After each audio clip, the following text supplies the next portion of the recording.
തെന്നിന്ത്യൻ ഹാസ്യതാരം തവക്കള എന്ന പേരിൽ അറിയപ്പെടുന്ന ചിട്ടി ബാബു അന്തരിച്ചു. 47 വയസ്സായിരുന്നു.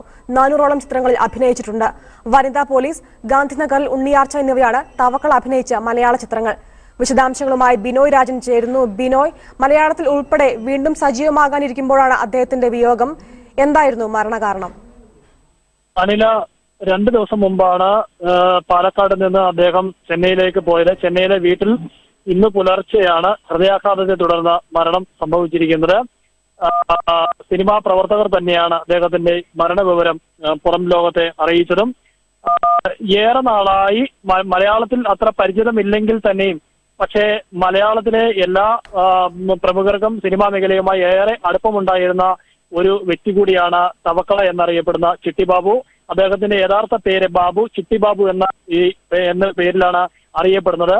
പക്ഷേ 1983 തവക്കള എന്ന പേര് അദ്ദേഹത്തിന് ലഭിക്കുന്നത്. തെന്നിന്ത്യൻ ഹാസ്യതാരം തവക്കള എന്ന പേരിൽ അറിയപ്പെടുന്ന ചിട്ടി ബാബു അന്തരിച്ചു.